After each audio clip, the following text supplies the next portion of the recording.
Ang text message ay dumating ng 11:47 p.m. noong Martes. Nagre-review ako ng quarterly reports para sa consulting firm ko nang mag-buzz ang cellphone ko mula sa number na tinanggal ko 4 na taon na ang nakaraan, pero agad ko pa ring nakilala.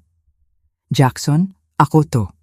Alam ko hindi inaasahan to, pero ikakasal na kami ni Marco sa susunod na buwan.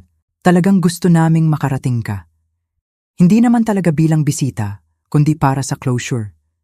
Kailangan natin ng closure para makapag-move on lahat. Pag-isipan mo na lang. Tinitigan ko ang mga salitang yon hanggang nag-dark ang screen. Tapos sumagot ako ng 3 salita na magiging simula ng gulo na hindi ko inasahan. Ayaw ko. Ako si Jackson Reyes. Ako ay 42 taong gulang at 4 na taon na ang nakaraan ay sinira ng misis ko noon na 11 taon ang aming kasal sa pinaka-cliché na paraan. Nagkaroon siya ng relasyon sa kanyang lalaking best friend. Yung taong sinabi niyang kaibigan lang talaga. Yung pinagtawanan ako noon na masyado raw akong seloso. Si Marco Morales ay kasama na sa buhay namin mula pa noong college. Laging nasa gilid lang ng relasyon namin, parang pating na umiikot sa bangka. Hindi dramatic ang pagka-discover. Walang nahuli sa kama, walang lipstick sa kwelyo, wala yung typical sa pelikula. Friday afternoon, yun nang maaga akong umuwi mula sa business trip. Tahimik ang bahay, sobrang tahimik. Nakita ko ang laptop niya na bukas sa counter ng kusina at nakalabas ang mga mensahe sa screen na nagpabagsak ng tiyan ko. Buong buwan ng usapan, plano na iwan ako, mga deklarasyon ng pag-ibig na dapat sa akin. Nang harapin ko siya, hindi man lang nag-deny si Elena. Tiningnan lang niya ako na may kakaibang halo ng pagkamuhi at pagiging mapangahas. Hindi ko sinasadya, Jackson, pero naiintindihan ako ni Marco sa paraang hindi mo kailanman nagawa. Matagal na naming nilalabanan to. Matagal na. Matagal na nilang nilalabanan yon, habang ako nagtatrabaho ng 600 oras bawat linggo para mapalago ang consulting business ko. Akala ko pinagsisikapan ko ang kinabukasan natin, habang nagpaplano ako ng anniversary trips at naaalala ang kaarawan ng nanay niya at sinusubukang maging yung asawang akala ko gusto niya. Mabilis ang diborsyo, walang anak na pag-aagawan, assets lang ang pinaghatian. Kinuha ni Elena ang kalahati at lumipat sa apartment kasama si Marco bago pa matuyo ang tinta sa papeles. Nag-focus ako sa trabaho, lumipat sa bagong lungsod, nagsimula ulit, nagtayo ng mas malaki at mas maganda nang wala ng bigat ng kasal na matagal na palang namamatay bago ko napansin. Ngayon, narito siya ulit pagkatapos ng 4 na taon, hiniling na dumalo ako sa kasal nila para sa closure. Inilagay ko ang cellphone at bumalik sa reports.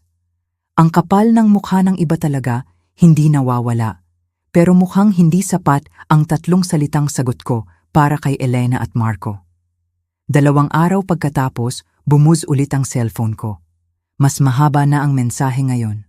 Jackson, naiintindihan ko siguro galit ka pa at may karapatan ka. Pero kami ni Marco ay gumugol ng maraming taon sa pagbuo ng relasyon namin base sa katapatan at openness. Bahagi niyon ang pag-amin sa sakit na idinulot namin. Ang pagdalo mo sa kasal namin ay magpapatunay na nakalampas na tayo sa nangyari. Ipapakita nito sa lahat na wala nang sama ng loob na kaya nating maging mature tungkol dito. Pakiusap, pag-isipan mo ulit.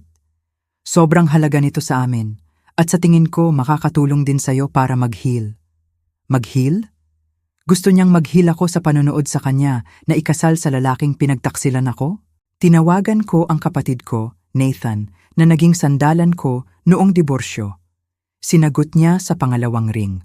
Hulaan ko, sabi ni Nathan, si Elena pa rin ang nangungulit sa'yo tungkol sa kasal. Paano mo nalaman? Kasi nangungulit din siya kay Karen. Si Karen ang asawa ni Nathan, na dating kaibigan ni Elena bago ang affair. Mukhang nakikipag-ugnayan sila sa lahat mula sa dating circle natin. Siguradong alam ng mga tao na ginawa na nila ang pagbabago at gusto nilang magsimula ang kasal nila ng malinis. Malinis na nangangailangan ng basbas ko. Parang ganon. Sabi ni Karen sa kanya na hindi ka dadalo. Sabi ni Elena kailangan niya marinig yon ng direkta mula sa'yo. Kinuskos ko ang sentido ko. Sinabi ko na nangang ayaw ko. Sabihin mo ulit. Kung gusto mo pa nga, i-block mo na number niya. Wala kang utang na loob sa kanya, Jackson. Hindi ang presensya mo, hindi ang pagpapatawad mo. Lalong hindi ang pag-apruba mo sa kasal niya sa lalaking pinagtaksilan ka. Tama si Nathan, syempre, pero may kirot sa mensahe ni Elena na nakakainis sa akin. Ang pagiging entitled doon, ang akala na dapat tulungan ko siyang maging okay sa ginawa niya, parang side character lang ako sa redemption story niya. Sabi ko kay Nathan, ako na bahala. Gabi yon, gumawa ako ng mas mahabang sagot. Professional, malinaw, final. Elena, pinahahalagahan ko na sinusubukan mong makipag-ayos sa nakaraan. Pero ang pagdalo ko sa kasal nyo ay hindi magbibigay ng closure sa akin. Nakalipas na ako sa kasal natin matagal na. Naway maging maayos kayo, pero hindi ako dadalo. Pakikalmahan mo sana ang boundary na to. Dumating ang sagot niya sa loob ng ilang minuto. Nakalipas ka na? Talaga? Kasi base sa naririnig ko, wala ka pang seryosong nakadate mula nang maghiwalay tayo. Baka hindi ka pa nakaka-move on tulad ng akala mo. Makakatulong sa'yo ang kasal na to para makawala ka na. Gusto naming tulungan ka ni Marco na mag-heal. Namuo ang pangako. Sinusubaybayan niya ang love life ko at ngayon gusto niyang sabihin kung ano ang kailangan ko para mag-heal. Hindi na ako sumagot. Sa halip, binlock ko na ang number niya at sinubukang kalimutan. Pero hindi pa tapos si Elena. 3 araw bago ang kasal, nagsimulang tumunog ang cellphone ko mula sa mga unknown number. Tapos nagsimulang dumating ang mga email sa business account ko. Mga kaibigan mula sa dating buhay natin, mga mutual acquaintance, pati kapatid ni Elena. Pare-pareho ang mensahe. Nag-aalala raw sina Elena at Marco sa akin. Napansin nilang hindi ako pupunta sa kasal. Gusto nilang siguraduhin na okay lang ako. Akala raw nila masyado akong nasaktan para makaharap sila. Nag-aalok pa silang ilagay ako sa likod kung mas komportable yon. Nagbago na ang kwento. Bigla, hindi na ako yung lalaking nakabangon at nagtayo ng matagumpay na buhay. Ako na yung kawawang iniwan na asawa na hindi kayang makita ang dating misis na masaya. Yung mapait na diborsyado na masyadong nasugatan para magbigay ng basbas. Tinawagan ako ni Karen noong Martes ng umaga. Jackson, kailangan mong malaman ang nangyayari. Nagkukwento si Elena sa mga tao na breakdown ka raw. Dumating siya kahapon sa bahay namin umiiyak, sinabing nag-aalala siya sa'yo. Na ang pagtanggi mong dumalo sa kasal ay patunay na hindi ka pa rin over sa kanya at nakokonsensya siya. Hindi ako nagba-breakdown, sabi ko ng kalmado. Nagpapatakbo ako ng negosyo at namumuhay ng buhay ko. Alam ko yon. Alam yon ni Nathan, pero si Elena, gumagawa siya ng buong victim narrative na siya yung concerned ex-wife na nag-aalala sa mental health mo. May mga tao na talagang naniniwala. May malamig na nanirahan sa dibdib ko. Hindi ito tungkol sa closure. Hindi kailanman tungkol sa closure. Kailangan ni Elena na makita ako sa kasal na yon para ma-validate ang kwento niya, para mapatunayan na pinatawad ko na siya, na hindi naman talaga kasalanan yung ginawa niya, na kaya na nating lahat mag-move forward bilang mature na tao. Ang pagkawala ko ang nagbabanta sa narrative na yon. Dito muna ako magpapahinga at magtatanong sa'yo. Kung nakaka-interes sa'yo ang kwentong ito hanggang ngayon, paki-press yung subscribe button at i-on ang notifications. Ang mga kwentong ganito ay nangangailangan ng maraming oras para i-research at isulat. At ang suporta mo ay sobrang halaga. Mag-drop ng comment sa ibaba kung ano sa tingin mo ang dapat kong gawin. At kung nakatagpo ka na rin ng ex na ayaw tanggapin ng hindi, gusto kong marinig ang kwento mo. Ngayon, balik tayo sa sumunod na nangyari. Huwebes hapon, 2 araw bago ang kasal, tumawag sa akin ang unknown number. Labag sa mas magandang pag-iisip, sinagot ko. Jackson, si Marco to. Muntik ko nang ibaba agad, pero may humila sa akin na manatili. Baka gusto kong marinig kung ano ang sasabihin niya. Baka gusto kong malaman kung anong klaseng lalaki ang ikakasal sa babaeng tinulungan niyang dayain ang asawa, tapos hihingi pa na dumalo ang asawang yon sa kasal nila. Ano ang gusto mo, Marco? Tingnan mo, pare, alam ko kakaiba ang lagay natin. Alam ko hindi tama ang nangyari, pero 4 na taon na. Kami ni Elena, sinusubukan naming magtayo ng totoong relasyon at bahagi niyon ang pagkakaroon ng kapayapaan sa nakaraan. Kasama ka. Gusto mong makipag-ayos sa akin? Tanong ko ng dahan-dahan. sa pamamagitan ng paghingi na panoorin kitang ikasal sa ex-wife ko. Hindi naman demand, imbitasyon lang. Gusto lang naming malaman mo na wala ng sama ng loob. May sama ng loob, Marco. Natulog ka sa misis ko habang kasal pa kami. Tinulungan mong sirain ang 11 taong relasyon. Ang katotohanang ikakasal mo na siya ngayon ay hindi nag-e-erase noon. Tahimik si Marco sandali, tapos nagbago ang boses niya, lumakas. Kaya nga sinabi ni Elena na mangyayari to. Mapait ka pa rin, hindi ka makamove on. Sinubukan kanyang lapitan, sinubukan kang tulungan na magkaroon ng closure, pero itinakwil mo lang. Hindi ko kailangan ng tulong niya para makakuha ng closure, sabi ko. Nahanap ko yun 3 taon na ang nakaraan nang ma-realize ko na mas maganda ang buhay ko nang wala kayong dalawa. Patunayan mo. Dumalo ka sa kasal. Ipakita mo sa lahat na okay ka lang. At doon na yung tunay na dahilan. Hindi nila ako gusto roon para sa closure. Gusto nila ako roon bilang props. Buhay na patunay na legit ang relasyon nila. Na hindi nila sinira ang anumang mahalaga. Na naka-move on ako at masaya ang lahat. Hindi, sabi ko. Hindi ako pupunta sa kasal nyo. Itigil nyo na ang paghingi. Binaba ko bago pa siya makasagot. Biyernes umaga, 1 araw bago ang kasal, lumala ang lahat. Kumatok ang business partner ko, si Devon, sa pinto ng opisina ko na may pag-aalala sa muka. Jackson, may naghihintay sa'yo. Sabi urgent daw. Sino? Ang maid of honor ni Elena, si Victoria. Hindi ko pa nakilala si Victoria pero narinig ko na siya. College roommate ni Elena. Mukhang siya pa yung nagtulak sa relasyon nila ni Marco mula pa noong una. Isa sa mga kaibigang akala, loyal na sinusuportahan ang masamang desisyon. Sabihin mo busy ako. Sinubukan ko na. Sabi niya, maghihintay daw siya sa lobby kahit gaano katagal. Nakakagambala na raw sa ibang kliyente. Napabuntong hininga ako at isinara ang laptop. Sige, papasukin mo. Pumasok si Victoria sa opisina ko na parang sa kanya ang lugar. Mid-30s, designer suit. Yung klase ng kumpiyansa na hindi kailanman sinabihan ng hindi. Umupo siya kahit hindi inimbita. Mr. Reyes, ikli ko lang to. Magulo si Elena. Bukas na ang kasal at hindi siya matigilan sa pag-iyak dahil hindi ka dadalo. Sinusuportahan naman siya ni Marco. Pero sa totoo lang, nalulunod na to sa dapat na pinakamasayang araw ng buhay nila. Parang problema nila yon, sabi ko. Lumapit si Victoria. Gets ko, nasaktan ka. Pero yung sama ng loob na yan, sinasaktan mo ang lahat. Matagal nang nasa therapy si Elena dahil sa guilt kung paano natapos ang kasal niyo. Nagawa na niya ang work, nagka-amends na siya. Ang tanging hiling niya ay 1 araw, 1 pagdalo lang para ipakita na naka-move on ka na rin. Naka-move on na ako, kaya nga hindi ako pupunta. Kung talagang naka-move on ka, hindi mo na dapat pakialaman ang pagdalo. Halos kahanga-hanga ang circular logic. Kung pupunta ako, patunay na naka-move on ako. Kung hindi, patunay na hindi pa.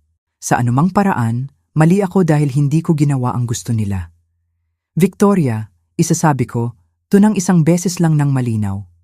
Hindi ako dadalo sa kasal ni Elena.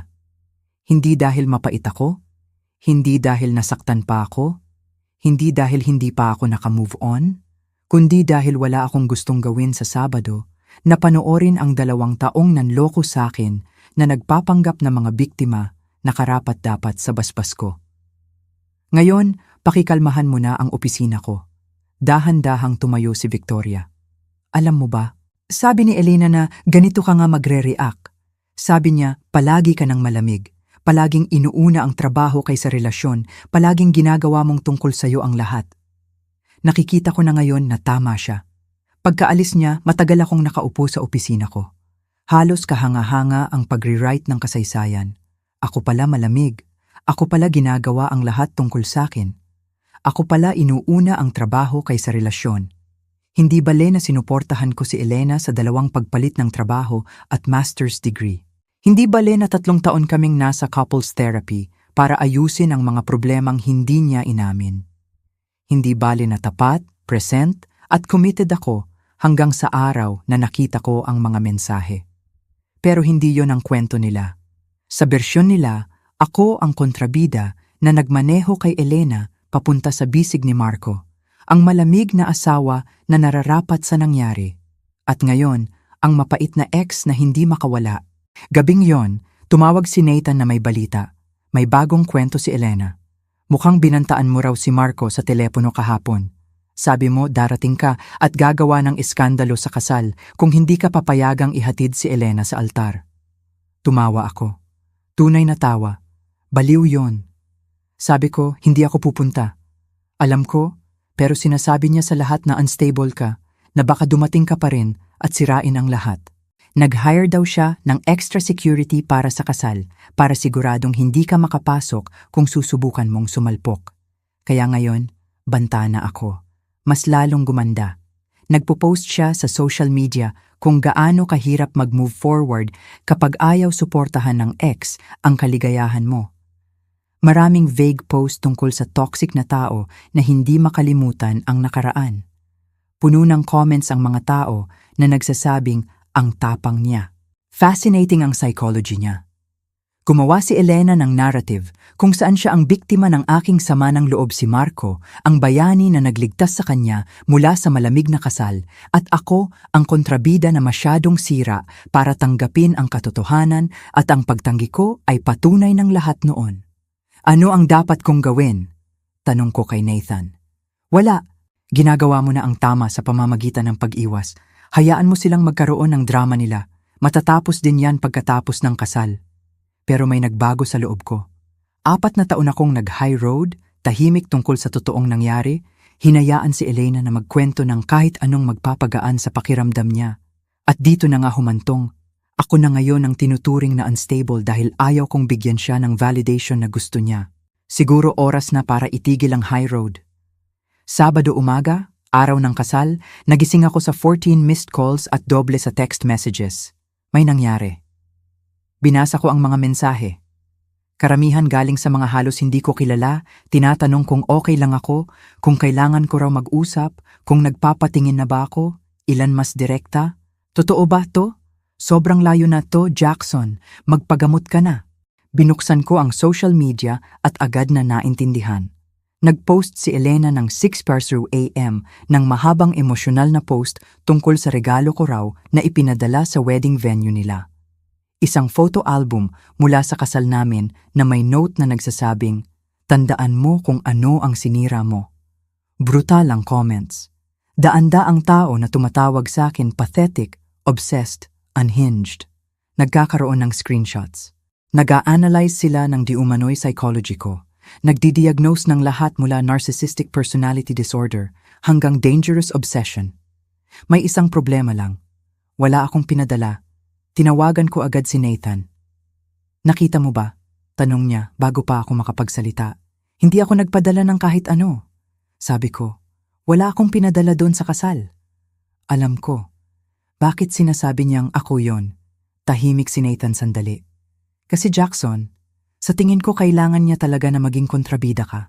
Nung ayaw mo sumunod sa script, gumawa siya ng dahilan para isipin ng mga tao na ikaw yon. Naramdaman ko ang malamig na kumalat sa dibdib ko. Ginawa niya. Ang larawan ng album na pinost niya mukhang staged. Mali ang angle, convenient ang framing, at hindi talaga ganyan ang estilo ko sa pagsulat ng note. Masyadong dramatic. Pero wala sa mga followers niya ang nag-iisip tungkol doon. Nakikita nila ang gusto nilang makita. Naupo ako ng malakas. Hindi na ito tungkol sa kasal lang. Talagang sinadya ni Elena na gumawa ng ebidensya para suportahan ang kwento niya. Ano ang gagawin ko? Pwede kang lumaban. Mag-post ka ng sarili mong sagot. Magbigay ng pruweba na wala ka sa venue. Magpakita ng resibo na wala kang in-order. Pero Jackson, yun ang gusto niya. Gusto niyang makipag-engage ka, makipaglaban, bigyan siya ng drama para sa kwento niya. Kaya hayaan ko na lang siyang magsinungaling tungkol sa akin. Hayaan mo siyang magkaroon ng wedding day drama. Tapos ikaw, magpatuloy sa tunay mong buhay. Ang mga taong mahalaga, alam nila ang totoo. Tama siguro si Nathan. Pero iba ang pakiramdam nito. Hindi lang ito pag-rewrite ni Elena ng aming kasal. Aktibo niyang sinisira ang reputasyon ko dahil ayaw kong ibigay ang gusto niya. Ginugol ko ang araw sa opisina ko na sinusubukang mag-focus sa trabaho habang nagbubuzz ang cellphone ko mula sa mga taong nakakita ng post ni Elena. May naniniwala agad sa kanya. May nagtatanong ng side ko. Ilan, tulad ni na Karen at Nathan, alam ang totoo. Gabing yon, may mensahe galing kay Victoria. Ang ginawa mo ngayon ay unforgivable. Umiiyak si Elena ng maraming oras. Muntik nang hindi matuloy ang kasal dahil sobrang upset siya. Dapat ikaw ang mahiya sa sarili mo. Sumagot ako, wala akong pinadala sa kasal. Tanungin mo ang sarili mo kung bakit kailangan ni Elena na gumawa ng krisis sa mismong araw ng kasal nila. Agad ang sagot ni Victoria. Classic gaslighting galing sa abuser. Sabi sa akin ni Elena na i-deny mo to. Doon na, hindi lang cheater o kontrabida sa kwento nila, kundi abuser na. Ang label na nagpapaduda sa lahat ng sasabihin mo. Bawat depensa, dagdag na patunay. Binlock ko ang number ni Victoria at sinubukang mag-focus sa totoong trabaho. Pero paulit-ulit ang tanong sa isip ko. Bakit kailangan ni Elena ng ganito? Bakit hindi na lang siya ikasal at iniwan ako? Dumating ang sagot isang linggo pagkatapos mula sa hindi inaasahang source. May mensahe ako sa LinkedIn galing kay David Santos. Pamilyar ang pangalan, pero hindi ko maalala hanggang binuksan ko ang profile niya. College roommate ni Marco, isang taong nakita ko lang 2 beses sa loob ng 11 taon na kasal kami ni Elena. Jackson, kailangan nating mag-usap. Tungkol kina Elena at Marco. May impormasyon ka dapat malaman. Pwede ba tayong magkape? Lahat ng instinto ko sinasabing i-ignore ito, manatili sa labas ng drama nila, hayaan silang mabuhay, magpatuloy ako sa buhay ko. Pero nanalo ang kuryosidad. Nagkita kami sa coffee shop sa downtown noong Martes hapon. Mukhang hindi komportable si David sa sandaling umupo siya. Malaking pagkakamali siguro to na sinasabi ko sa'yo simula niya. Pero pagkatapos ng nangyari sa kasal at pagkatapos makipag-usap sa ilang mutual friends, sa tingin ko karapatan mong malaman ang totoo. Anong totoo? Inilabas ni David ang cellphone niya at pinakita sa akin ang screenshot ng text conversation. Sa pagitan ni Marco at isang Brad, 3 linggo bago ang kasal, pinainit ng mga mensahe ang dugo ko. Marco. Sigurado na hindi pupunta si Jackson sa kasal. Nagpa-freak out si Elena. Brad. Bakit ba mahalaga yon? Marco. Kasi kalahati ng tao sa kasal na to, iniisip na masama tayo dahil sa ginawa natin. Kung pupunta si Jackson at magiging normal lang, magmumukha na hindi naman pala kasalanan yon, na okay na siya at maayos tayong lahat. Brad, paano kung hindi siya dumating? Marco, kung ganon, pag-uusapan na mapait pa rin siya. Sa anumang paraan, panalo tayo. Brad, maliban kung isipin ng mga tao na mga jerk kayo sa pag-imbita pa sa kanya. Marco, kaya nga sinasabi ni Elena na gusto natin ng closure at hindi niya kaya. Pagsapit ng kasal, iisipin ng lahat na sinubukan natin makipag-ayos at siya ang tumanggi. Brad, grabe, manipulative yon. Marco, strategic. Natuto si Elena sa communications consultant. Ikaw ang magkokontrol ng narrative bago ka kontrolin ng narrative. Tumingin ako kay David. Nag-hire siya ng consultant para ispinto? Tumango si David. 6 na buwan nang nagtatrabaho si Elena sa ilang social media strategists. Yung buong pag-reach out sa'yo para sa closure, ang text sa mutual friends tungkol sa pag-aalala sa'yo, pati ang pekeng regalo na sinabi niyang ipinadala mo, plano lahat. Bakit? Kasi Jackson, si Elena, sa personal brand niya, nakabase sa pagiging babaeng nakahanap ng soulmate kahit may societal judgment. May blog siya tungkol doon, Instagram, na 15,000 followers. Nagpipitch pa siya ng libro tungkol sa paghahanap ng tunay na pag-ibig sa hindi inaasahang lugar. Pero ang problema, ang origin story niya ay may pagsisinungaling sa'yo. Kaya masama ang tingin sa kanya ng marami. Kaya kailangan niyang gawing kontrabida ako. Kailangan niyang gawin kang yung taong hindi makalimutan. Ang mapait na ex na nagpapatunay na totoo ang pag-ibig nila dahil hindi mo kayang makita silang masaya. Nung ayaw mong makipag-cooperate sa pamamagitan ng pagiging mapait o paggawa ng eksena, kinailangan niyang i-manufacture. Naupo ako pabalik sa upuan ko habang pinoproseso. Hindi totoo ang photo album. Totoo ang photo album. Ginawa niya mismo, nagmaneho papuntang venue ng maaga sa umaga at inayos lahat. Hindi alam ni Marco, Akala niya talaga ikaw ang nagpadala. Bakit mo sinasabi to sa'kin? Mukhang hindi komportable si David. Kasi pinakamatandang kaibigan ko si Marco at nakita ko kung paano siya naging ibang tao. Dati may integridad siya. Ngayon, kasal siya sa taong akala niya content lang ang relasyon para sa blog at manipulation ay strategic communication lang. At dahil hindi tama ang ginawa nila sa'yo, may karapatan kang sabihing hindi sa kasal na yon ang hindi ginagawang kontrabida. Nagpasalamat ako kay David at umuwi ng mag-isa. Lahat na konektado na. Ang patuloy na pressure na dumalo, ang lalong lumalakas na mensahe, ang pekeng krisis sa araw ng kasal, content lahat. Material lahat para sa kwento ni Elena mula sa hindi tapat na misis hanggang sa authentic, self-actualized na babaeng nakahanap na ng katotohanan. At ako dapat yung hadlang na kanyang nalampasan. Gabing yon, ginawa ko ang matagal ko nang iniiwasan sa loob ng 4 na taon. Googled ko ang pangalan ni Elena. Agad lumabas ang blog niya. Paghanap ng katotohanan, isang paglalakbay mula sa karaniwang pag-ibig tungo sa tunay na koneksyon. Libu-libong followers, glowing comments, features sa online magazines tungkol sa conscious uncoupling at non-traditional relationship structures. Binasa ko ang mga post niya, bawat isa maingat na ginawa para ipakita ang affair nila bilang spiritual awakening sa halip na pagtataksil. Kung paano siya nakulong sa conventional marriage sa taong hindi makaintindi ng authentic self niya. Kung paano niya nilabanan ang damdamin para kay Marco sa loob ng maraming taon bago tanggapin ang katotohanan niya. Hindi ako direktang binanggit, pero naroon ako sa bawat post. Ang asawang masyadong maraming trabaho, ang partner na gusto ng traditional structures habang kailangan niya ng kalayaan, ang lalaking hindi makasuporta sa paglago niya. Mas malala pa ang comments.